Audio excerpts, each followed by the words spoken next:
everybody out there. If anyone can hear me, if anyone's still alive, welcome to the Board Game Mechanics. I am Katie, and with me, as always... Hey guys, what's going on? It is Jason. So we are still surviving here in the Midwest with our Governor Mike DeWine leading the way with shutting down all kinds of things, trying to keep us safe. Except for my work. Except for Jason's work. He is essential. I'm also essential, but I'm doing my essential work from the house, which is why I haven't showered in like 4 days. Yeah, I did shower today because I had to go to work. Yeah. Apparently Jason's job is super essential to the world right now. So I hope everybody's staying safe. Hope you're washing your hands, not breathing on other people, not going out and licking doorknobs and coughing on your grandma. That's a problem. I mean, even not in these times, you probably shouldn't do any of that. That's true. But again, people have suddenly seemed to realize how to wash their hands, and they were missing that vital piece of information before now. That is true. If nothing else comes out of this, at least people know how to be clean. I mean, yeesh. I have been doing work from home for quite a while because right before we got the shutdown of schools, I had my college's spring break the first week of March.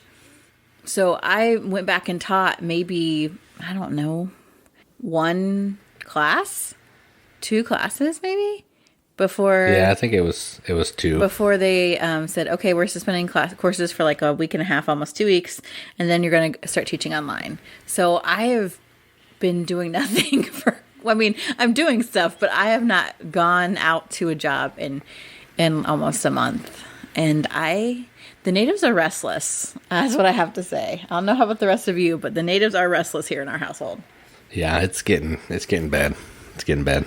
Yeah, it's bad. But we want everybody to stay safe. We want to keep everybody healthy, so we'll do what we got to do. I've been reading some awesome books. If you need some book recommendations, you just hit me up. I am your girl for that.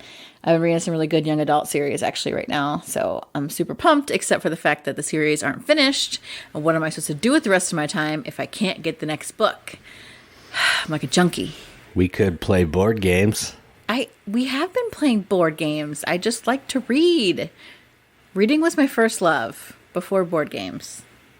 And before you, actually. Sorry. We did talk about today how this pandemic is kind of your bag, because now you can sit at home and read books more. Heck yeah. That's all I've ever wanted to do is just sit in my house and read books all day in my pajamas, man.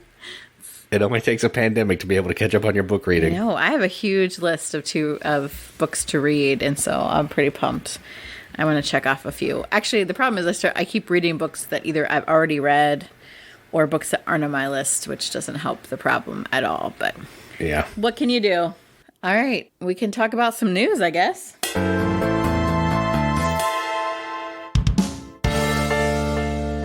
All right, so I'm going to start off the news, and then Katie can go from there, because I did a review video for this game that I want to talk about. We've talked about it before, but a game on Kickstarter now that has 12 days left from Manor Games is called Lawyer Up, and this game is fantastic.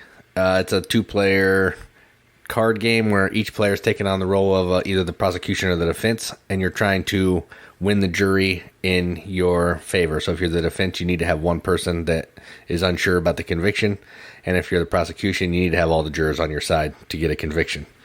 It's a cool tug-of-war style card play with some interesting little tug-of-war area control on each of the jurors. If you want to know more, you can go check out our video on YouTube. It's amazing. This is probably one of the most interesting games that I think I've played in a while from Kickstarter, because it's different, it's a cool theme, and it's just really fun to play. So Lawyer Up, 12 days, Manor Games, and I think the base game is $29, and with the expansion it goes up maybe $10 or $12. Yeah, it's pretty inexpensive, and we only have the 1 case, and so I'm super jelly of those of you who back this. One of the expansions is a Salem witch trial. Oh, I cannot even imagine the cool evidence that comes up. There's great flavor text on these cards. Oh, I want it so bad, but I think the mob one seems cool, and I hope there's a cannoli in it. That would be cool. But you have to leave the gun in order to take the cannoli. Well, yeah, but if there's not a card that says that, they really missed the boat. I wonder if they can, because that might be copyright stuff or whatever. Yeah, that's true. Who knows? Probably not. All right. A game I want to talk about, apparently, Jason said this was on Kickstarter before, and I'm not really sure. Maybe that's why it seemed familiar. But this game, I think, is called... Well, Pandemain. That's how I said it exactly on the last time we talked about it in the episode, too. yeah, but then I'm wondering, I'm not sure. I think it's supposed to be German. I was trying to figure out, like, why you would call it that. Because it's about farmers. It's about you being a farmer and you're making bread. It actually means, it's Latin for Panis Domini. Uh-huh. And it means Lord's bread. Mm. So this game also, I'm pretty sure, intrigued Jason because the artwork's not terrible, really, but it's a Euro-style game. It's a worker placement game. But there are nobles because you are making bread for nobles. It's set in medieval Germany, so I guess that's what kind of threw me off. So you are making bread for these nobles, and you have to, like, get your ingredients, these different kinds of bread. And so you're making people happy by giving them the bread because, hey, in the words of Oprah, I love bread. Who doesn't? Yeah. And then you're also, while doing that, you can't just keep the people happy. You got to make sure you keep the Catholic Church happy. So you have to give them offerings and things based on, the stuff that the money that you're getting from your breads. Give the bread from the bread. Because, you don't want the Inquisition to come down on you. So it looks pretty fun. It's got meeples right up Jason's alley. It's got the grain tokens are actually pretty cute. I like the idea of, like, keeping your ingredients. Like, if you have to make a type of bread that uses milk, it will go bad at some point. So it sounds like there's some interesting things happening in here. It's not super straightforward. I think it looks great. So it's called Pandemain, possibly. There are 19 days left for it on Kickstarter. And the game is $37. So pretty recently priced worker placement game. And it looks pretty cool. So if you're into Euro-style games like we are, I would definitely suggest you check the Kickstarter out for Pandemain. There's tracks and nobles and all kinds of stuff. It's great. Oh, yeah. This looks good for sure. Yeah, I'm down with this one. Are you backing it? No. Oh, my gosh. There's even a solo mode. And there's actually a solo mode. It's for 1 to 3 players. So at one part, you can play with 3 players against, like, the Onitama. Oh, that's cool. Yeah, which is I think that's really cool. You've got, like, a rival baker that you're working against. Like, I think that's cool. That's Pandemain. Another game that I thought seemed right up our alley is called Lions of Lydia. And this is actually like an engine building and bag building game, which we are big fans of bag builders and engine builders for sure. And this game is kind of set, well, the other game was set in medieval times. This is kind of going back further, King Croesus. So we're talking like Greek, Roman times here. And so you are working with merchants. You're trying, because it goes through Lydia, which Lydia was actually really a city that existed in those kind of the Roman era. Very popular merchant city, very rich. It's where the purple dye originated around there. Not that you need to know that historical fact. I just happen to know weird stuff like that. So you're trying to balance, like, okay, what merchants am I going to use? I want to get the most prestige. I want to make valuable things, get these properties. And so you're drawing these merchants out of your bag to place them to get rewards, to take actions, and then you're adding new merchants into your bag each hand. So it looks cool. I think it sounds like an interesting concept. They said it's like a kind of a gateway level engine building game, so fairly light and pretty easy to learn.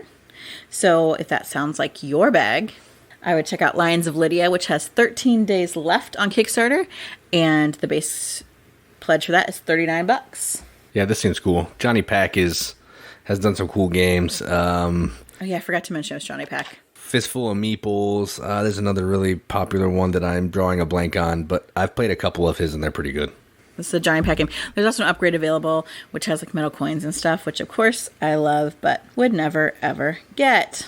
And finally, in news, I have a rant. In general, I try to be a very positive person. I don't know if any of you are familiar with Strength Finder. One of my top 5 strengths is positivity. So I really do try to make everything positive. I'm an Enneagram 7, so we have a pocket full of silver linings for any occasion. But what just honks me off is all the isms, racism and sexism, and especially when it comes to the gaming world, I get so mad when I see people excluding other people because of their ignorance. So I'm scrolling through Kickstarter looking for games, like, oh, cool, look at all this stuff. And I'm not even going to name this project or who did it because I don't want to give them any credit, any glory. I don't want you all to look at their page. I mean, I'm sure you can find it. Maybe you all have seen it. If any of you have backed it, don't tell me because I will find you and break social distancing just to kick you in the kneecap. Because it's basically a Kickstarter, so you can download this for a 3D printer. It's these like pinup versions of supposedly like warrior type women or whatever. There's like a mermaid and a Gorgon, like Medusa, and some fighter and some monk. But essentially, all of these 3D miniatures are topless. Or this one, there's a witch and she's riding a broom with a thong on. Not comfortable. Doesn't make sense to me. Also, it's not associated with any specific game. So it's just like, hey, would you like a mini that objectifies a woman? Here you go. We've got some for you. You can download it right away. Make them yourself. Pay a little extra and we'll let you even sell them in your retail store. Now, I understand and I get it. And I own Tonto Quarry. So I understand how there is this long-standing tradition of characterizing women in board games, RPGs, all that stuff, traditionally scantily clad and sexy. And I'm not against women being sexy, owning their sexuality, whatever. However, when it is blatant and there's no purpose for it, like, how in the world is this? The one's like a rogue, and her top, like, it basically cuts halfway through her chest. How is she gonna slice somebody's head off without her whole chest popping out of this outfit? Like, it doesn't make sense. So it's just gratuitous, and most of them are just topless and like really proportionally unbalanced. Like, no woman ever looks like that. And if she did, she would go get breast reduction surgery because she would have a permanent backache and would be falling over. Like, it's like, it's obscenely ridiculous. It's obscenely gratuitous. And I was not going to say anything about it. I was just going to be like, whatever. So I'm like, let me look at the comments. Because surely someone's commented on this Kickstarter and said, what the heck? Like, do we really need this? Like, what's the point of these miniatures? Like, I feel like this is objectifying women, that you just have these half-naked women miniatures for people to print on back Kickstarter. Not a single one. All the comments were like, oh, these look great. I can't wait to see them. Yeah, I love that 3D view, blah, blah, all this stuff. And I thought, really, no one's standing up about this? And maybe I'm getting crazy. But the fact that it backed in 17 hours on Kickstarter only further infuriated me. And part of it is the idea of when Kim and I wanted to do That's What She Said, which is kind of like morphed completely into the board game mechanics, which I'm fine with. It was because we wanted more female representation in the gaming industry because we love games too. And there's no reason why half of the population should be made to feel like they can't game, like there's no place for them, and that the only place that's there for them is as an object of someone else's desire. And it's all focused on their body. Like, that is ridiculous. So if you've hung in here for my rant, I'm sorry. I mean, no, I'm not. I will not apologize for being upset about this because my daughters love to play board games and I don't want them to have to grow up into an atmosphere of board gaming where they're constantly being looked at based on their looks and what they can bring as far as their bodies are concerned, rather than how great they are at strategy, how fun they are to be around, how good they are at games, what kind of sportsmanship they have. That's complete bull. And I won't even make Jason bring. Yeah, I was gonna say, don't say it. I won't. This is a family. This is a family podcast, and that's another reason why that upsets me. Is, yeah, I understand. Like, I get crossing the line a little bit. Wink, wink. We make these adult versions of games, but just to have a graphic representation that seems to serve zero purpose to objectify women's bodies in really unrealistic and ridiculous ways just ticked me off. So that's my rant. That's my soapbox. If you're a toxic gamer boy who wants to have fantasy 3D minis of unproportional women, go ahead. Good luck finding a woman in real life. Done. Ooh, burn. I was going to say something sarcastic at the end, but I'll just leave it. Don't, because I am like, my blood pressure is dangerously high right now, and you are close enough for me to kick in the kneecap, so. But what I do think is, every time they do a project like that, if they have to continue to do projects like that, they should also do one of guys with huge, unproportional muscles. Junk. No. Junk. Women don't care about that. See, that's the thing. Like, no, women don't want to see dudes' junk. They're gross. Wieners are gross. Nobody wants that. What we want is, like, where is, like, the 3D printables of Jason Momoa, okay? Jason Momoa.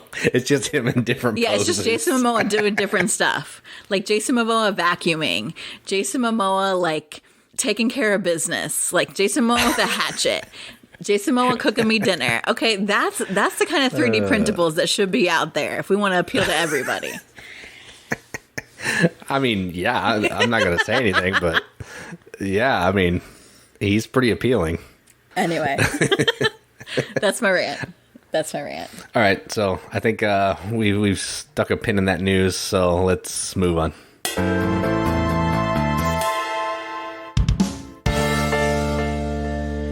All right, my positive self is back, and thankfully part of this kind of stay-at-home measures is that we have been able to play a decent amount of games. So, babe, why don't you talk about a game that you have played? All right, so I'm going to talk about a game that probably wouldn't appeal to me in a normal, everyday gaming night, but we have these friends that like to play games that are a little off the beaten path. That, well, by beaten path, I mean games I would never give a second thought to, but they really enjoy. So they brought over a game that's from Kramer and Kiesling. It's a re-implementation of Java, and this version is called Cuzco. Cuzco. I only think of the Emperor's New Groove. Yeah, like the llama from Emperor's New Groove, all that stuff. So, what this game is, I still don't even really know what it is. You're playing these tiles down. Every tile is the same. And what you're trying to do is you're trying to put these yellow, like, city, land, sand-looking tiles together to form cities or temple, I don't remember what it's called, but to form this area of 2 to 10 tiles. Once you form an area of 2 tiles, you're allowed to build a temple on it the size of 2, and you're going to get points equal to half the value of the temple. In order to upgrade that temple from a 2 to the next level, which would be a 4, you would then have to be at a higher level by using these tiles to stack on top of other tiles than the previous person to be able to upgrade that temple. Essentially what this game is it's a really tricky area control game where you have to build 3D and you have to build 3D. So there's like an area control on different levels, which is kind of confusing and messes with your head a little bit. But that was a really terrible explanation. Most people know what Java is. If you haven't seen or know anything about that, I'm sure Rado's done a playthrough because he plays through everything. Go check out Java. If you like Kramer and Kiesling, this is probably going to be one you're going to enjoy because they do a lot of these. The Mask, it's one of those Mask games. There's like 3 of them. There's Mexica, Java, and I think Tikal or something like that. So it's one of those where you're playing tiles and trying to build temples, and whoever gets the most points is the winner. So that was Cuzco. I kind of liked it. I think it was different. And probably something I'll never play again, but it was fun. So Cuzco. Yeah, it was okay. I didn't really like it. Well, you don't like tile like that area control and different level stuff. Right. It was like a just smorgasbord of things that I don't really like about games. Thankfully, it wasn't in space or futuristic or anything, so I was able to handle the theme, which is fine. Right. But yeah, like it's just a little fiddly, I think, and I mean, but if you like tile laying games, I could see this is fun. And the 3D aspect of it is kind of nice. Like the temples will have these nice chunky pieces that build them up, and it looks neat when it's all kind of laid out with different things stacked up at different levels and stuff. It just wasn't for me.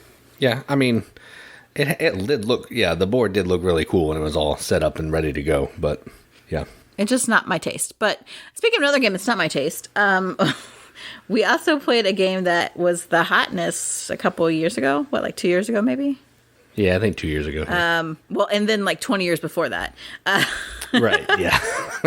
Right. And that's Fireball Island. So Fireball Island, you are little explorers moving around this island that occasionally shoots fireballs out of this like tiki kind of god at the top. You're trying to collect treasures and other kind of artifacts to get points. You can try and knock other people down to take artifacts for them, and then get onto the helicopter to get off the island. It was okay. Like, it wasn't great. There's a dexterity element to it where you're flicking like these little ember, like marbles, trying to hit other players, and I just end up hitting myself or missing everyone completely. So, that's pretty usual dexterity for me. And then, like, you're playing cards to get your movement, and the cards allow you to do different things, which I think was kind of cool. And I'm just glad that I played it once. And I think that's enough for me. I can see where kids really like it because you're, like, trying to, like, knock people off with the marbles. And I felt like the impetus was almost like get everything that you can and get off the island.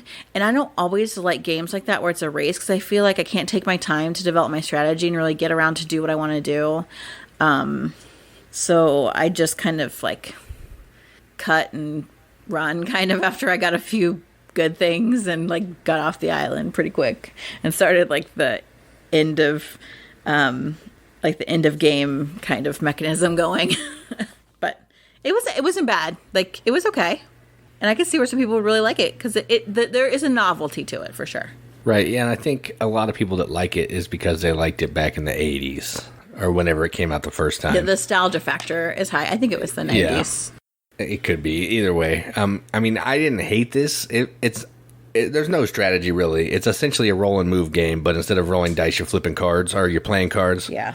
And you're just moving this guy around to collect some pictures and treasures and, yeah, just racing.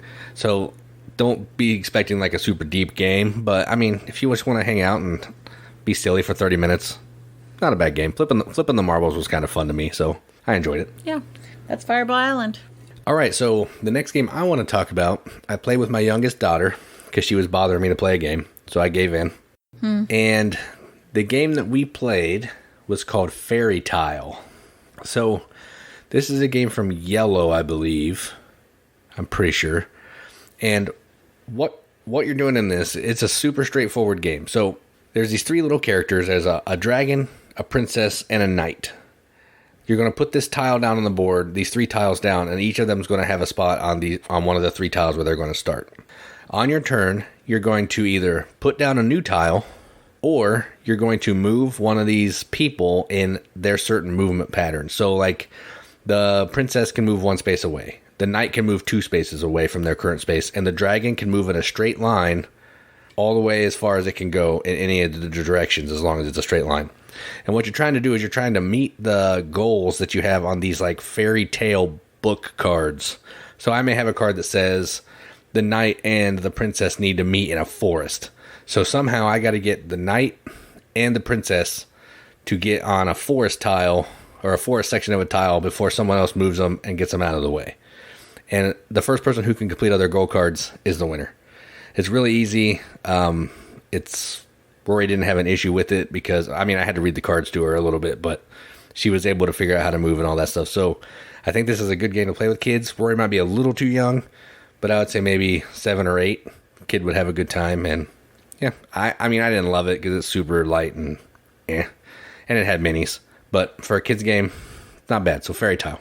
Yeah, I don't know. I wasn't here when you played this or something, or I don't know what I was doing, but I don't remember you guys playing this. But the cutest thing about it was Rory had such a good time with it that one of her, like, work at home school assignments is to write a story, and she wanted to write a story about playing this game with her dad. So she talked about what the game, like, what it was called, and how you played it. And then she like took one of the tiles, and because she also had to illustrate the story, she took one of the tiles and like traced it, and drew like the princess and the dragon and the knight. Like she it must have made an impression on her, because she wanted to write this story for school about it. So to me that's a rousing endorsement.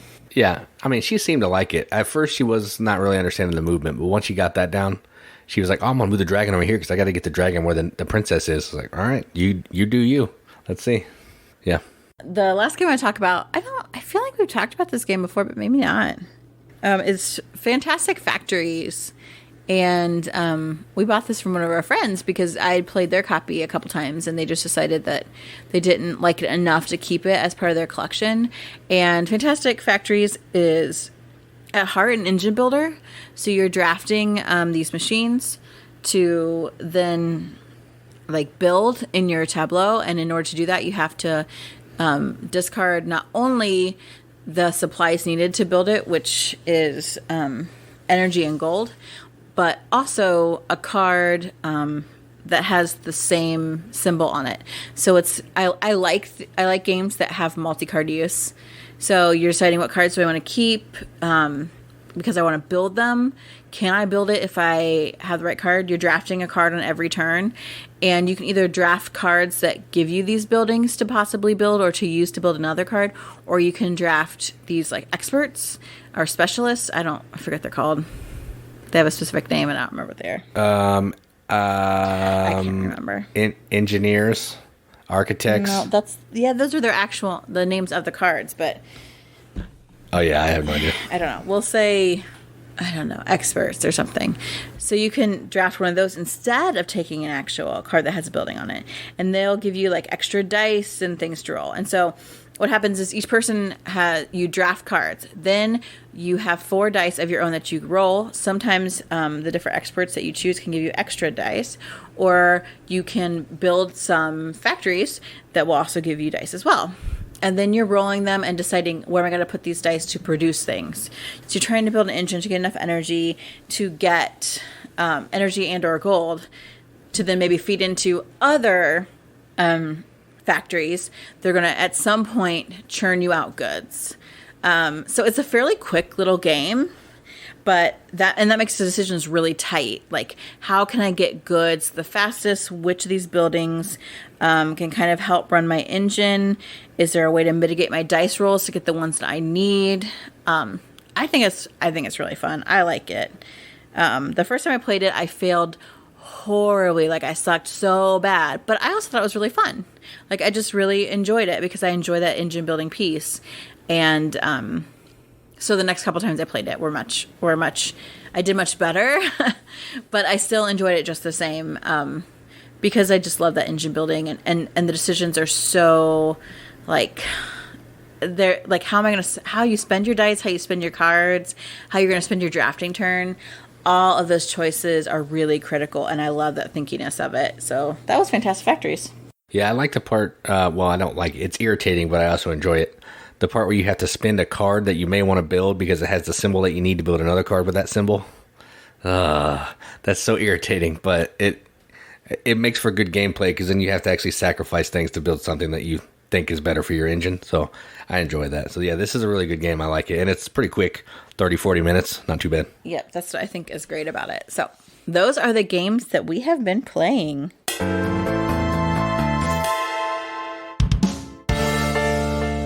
So for our feature today, we wanted to kind of continue on, I guess not today, but this week. We want to kind of continue to build on the fact that we're all trying to work on social distancing. We're all trying to work on staying at home. And I just read online that someone was saying at Barnes & Noble that people are out there buying board games and puzzles like it's Christmas. And that's true. And I think that's great. If nothing comes out of this, maybe more people will be interested in the hobby because they've had to spend time with people that they live with and they want to do things like that, which I think is amazing. So since last week talked about games that we would take into quarantine with us, and thank you all so much who actually responded on Facebook or the Riveted and said, hey, these are the games that I would take to quarantine. That's awesome. Thank you. This week we want to talk about games that you could play remotely. Now, we'll have to give a little bit of caveat for this. So there are some games that you could play remotely where one person is kind of running the game and everyone else just is tuned in on Zoom or Google Hangouts or FaceTime or, I don't know, a billion other online possible ways to do this. And so your basic RPGs, roll and writes, that sort of thing is pretty easy to do remotely. And a lot of people are doing those, and that's awesome, and that's great. But we tried to think a little bit outside the box and say, okay, if you and another person or a couple of people had the exact same game, could you feasibly play this over the internet, over some kind of streaming service, social media kind of thing? So we came up with 3, and they may be a bit of a stretch, a couple of them, but we'll leave that up to you to decide if it'll work. So the first one I picked is the Quacks of Quedlinburg. So if everybody has a copy of this game, we'll assume one player will be manning the scoreboard / cards. So they'll be flipping cards and keeping track of the score. Then every other player on their camera, or however they're going to show it, can have their own player board showing so people can kind of see what's going on. So since there aren't any pieces that people have to share, you're only doing your own thing at the bag other than the scoreboard. I feel like this would be a good one because I'm doing my own thing, you're doing your own thing.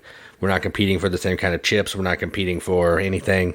And if I need to roll a die, I'll have my own die for my copy to roll and just tell you what I got. So Quacks of Quedlinburg is my first pick for gaming remotely.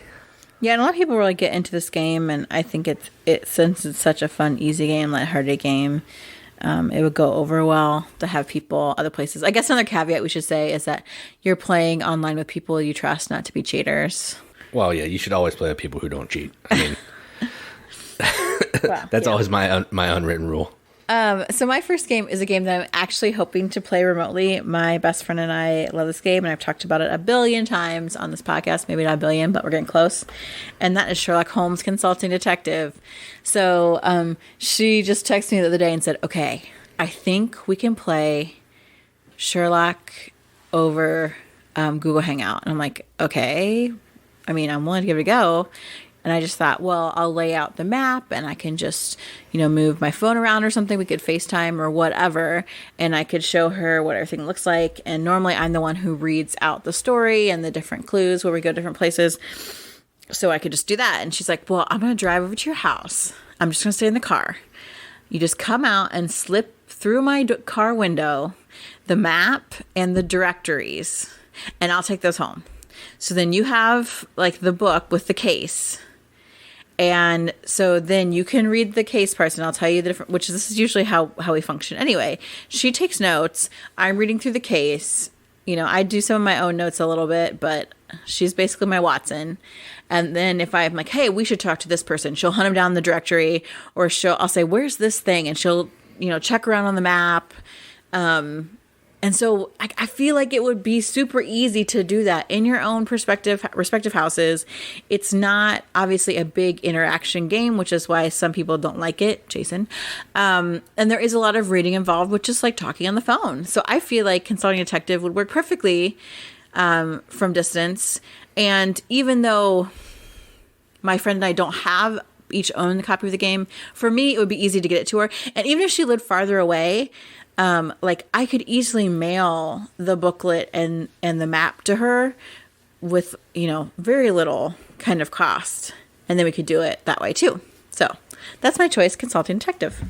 Yeah, I think that's a good pick. I don't like this game, but it's a good pick because you don't have to play it with me if I do it this way. Yeah, this is a good, it kind of lends itself to that because like you said, yeah, it's just reading and, looking at a map. You don't really need to be even sitting close to each other to do either of those things. So yeah, I think this would work pretty well. I need to do it. I should call her up right now and be like, I'm driving the map over. Are you ready? You guys have problems. I'm going to text her right now while you're talking about your next game. All right, so my next game is a party game because I love party games. But the reason I picked this one is because this would be really easy to do even if you don't have a copy of the game. And the game that I'm going to say is Just One. So essentially all you're going to need for this is everybody's going to need to have a marker board, a dry erase board, and someone's going to need to make up, like everybody can have like 8 or 9 cards with 5 things written on it. And you're going to flip a card, and you're going to pick a word, and everybody will write down a word, and whoever's trying to guess the word might have to close their eyes on the camera so they don't know what, the clues are. But after that, they can open their eyes, and then you play just one like normal. They're looking at all the clues, trying to figure out what the word is. So, if you have a copy, cool. If you don't, I think it would work just fine. So that is my second pick, just one. Yeah, this game is, again, super easy. Like, you could play this with, like, get your grandma on Zoom. You gotta just send her the link. Grandmas are getting fairly savvy about clicking on the links and getting on the Zoom, getting on the, I don't know, there's all kinds of different things that they have for people to see other people. I don't know Jitterbug. Jitterbug. I don't think that works like that.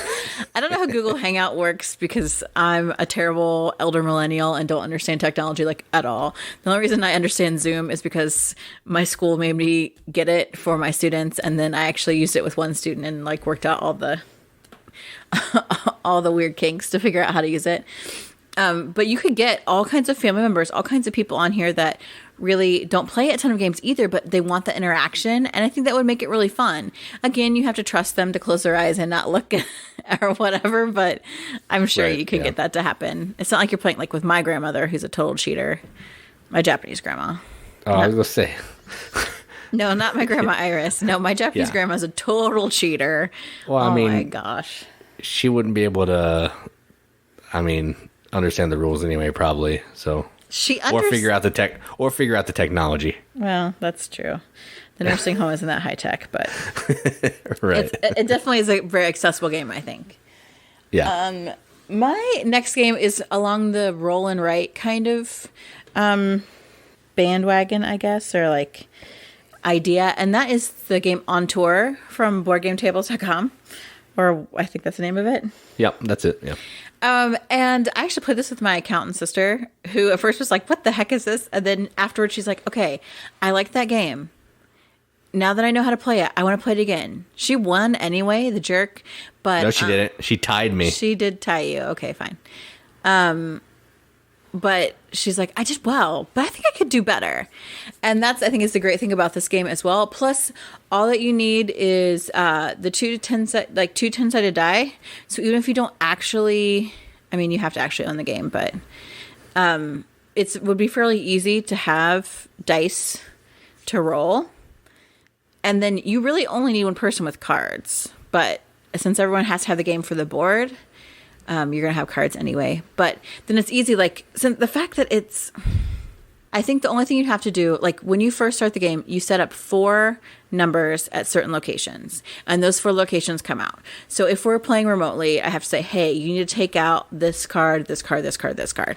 And then after that, you really could flip the cards, I feel like, it wouldn't matter independently, or you could have one person who is flipping the cards and rolling the dice, or you could have other people rolling dice so everyone gets a turn rolling the dice and getting the numbers, because you're really just working on your own board. You're plotting out your own tour, and then at the end you're figuring out how to connect it. Like, you don't have player interaction really at all, except that at least one person needs to be flipping over 3 cards and someone needs to be rolling the dice. Right. Yeah. Yeah, I would probably just have one person do all the rolling and flipping. But yeah, as long as you have a board, this will be perfect for sure. And again, this is another one that I was thinking, even if you don't have this game, the boards themselves are fairly light. You could easily mail them in like a smaller size manila envelope to your friends if you all wanted to play this game. And it would only maybe cost you a couple of stamps. And that would be it. And then once quarantine's over, you get them back. Yeah, you just have to say, hey, we're going to play a game on Saturday, so mail them out like Tuesday or Wednesday, just to be sure. Yeah, that'd be cool. Right.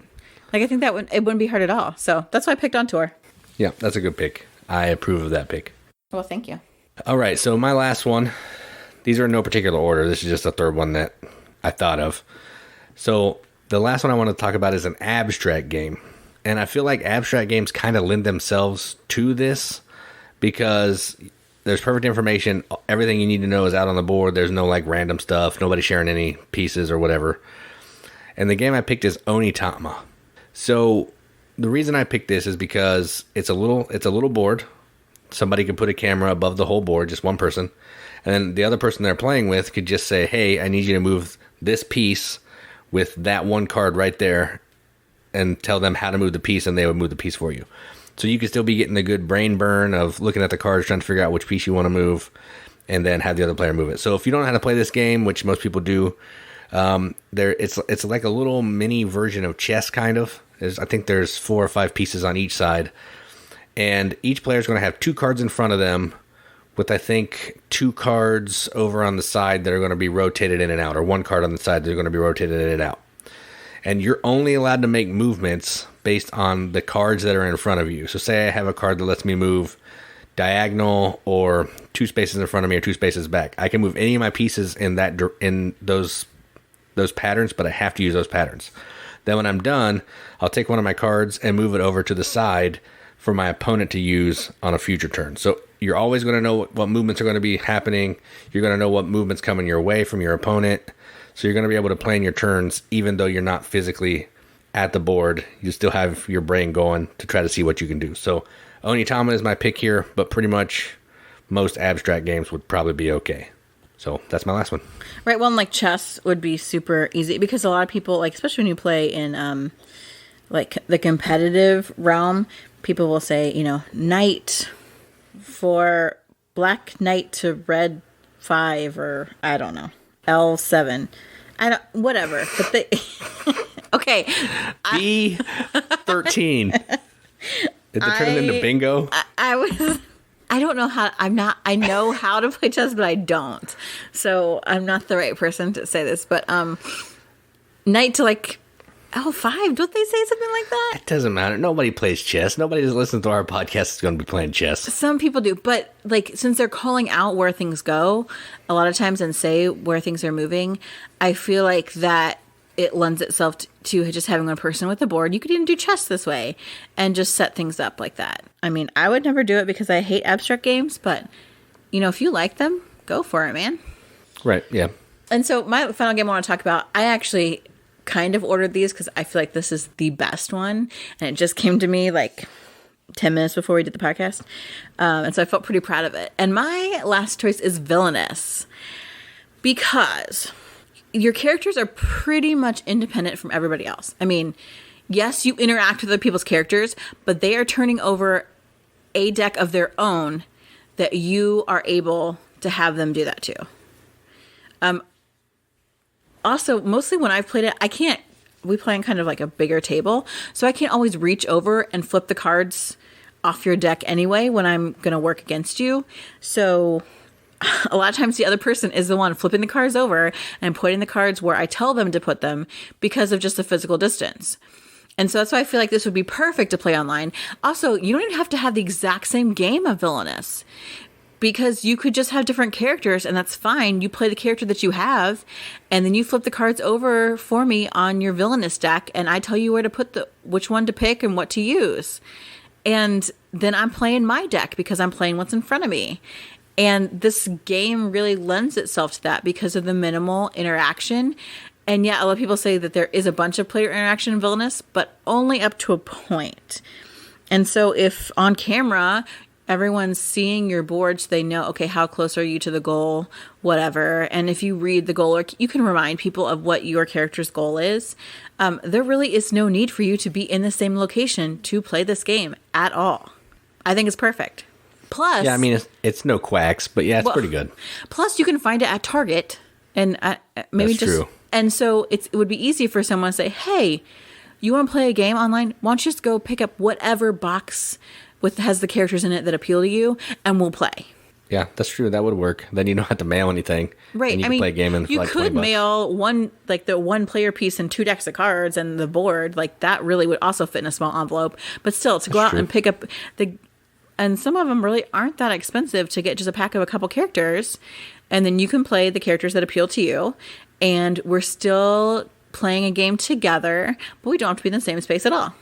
So that's Villainous, my last choice. Yeah, that's a good pick. This is the closest that I think we got to like a decent sized Euro game with Villainous. Like I was racking my brain and I couldn't come up with anything. I know, we tried really hard. A lot of the games that we play require this interaction and you're blocking off spots. And I almost had myself convinced that Dinosaur Island could be played remotely, but then you have to draw the visitors out of a joint bag. And then I'm like, crap, that ruins it. Otherwise, yeah, I think that's the only part that messed it up. Yep. Dang it. So close.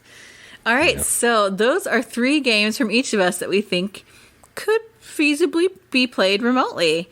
I know some of you out there in the Riveted have been posting what games you're playing. Some of you are playing games remotely. A couple people mentioned like Gloomhaven and those kind of games. So we only play a certain type of game for the most part. I acknowledge that for sure.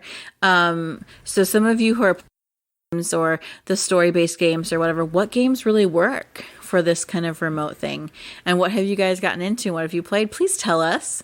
Please find us on Facebook. Please join the Riveted little group on Facebook. We are super supportive, encouraging community. You guys are awesome. Everyone is awesome in the Riveted.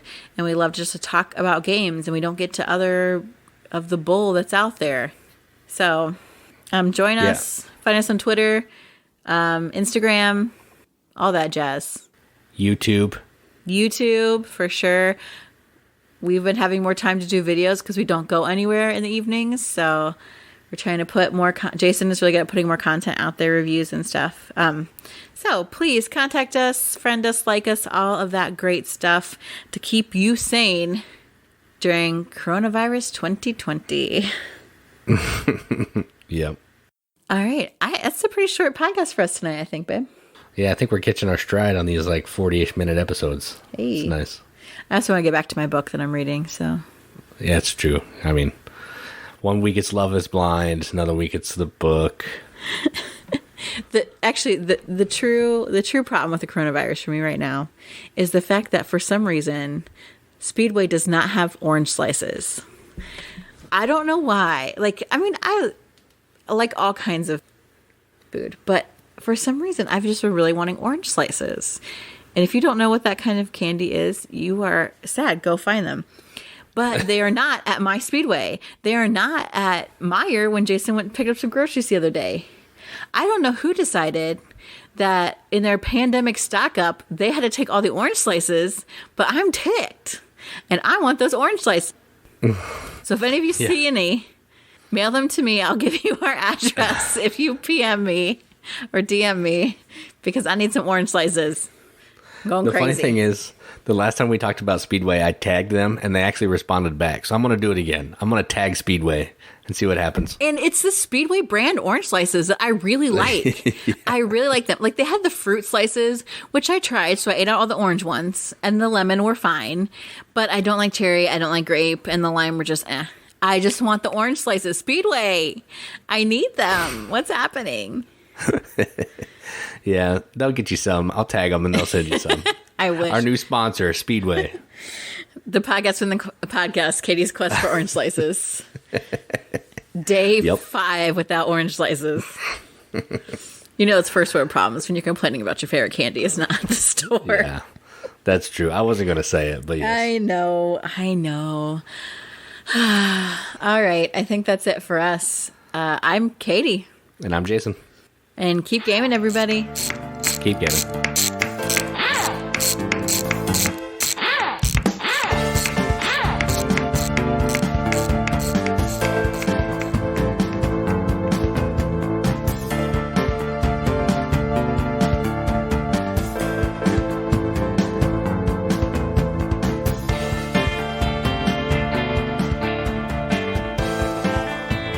Do you want me to talk about this, or are you going to lead into it? I thought you were going to talk about it because you put it on there. Oh, sorry. Yeah, I can do that. It's what happens when you start messing in my news. I just decided you must be taking over, so I'm just going to let you go.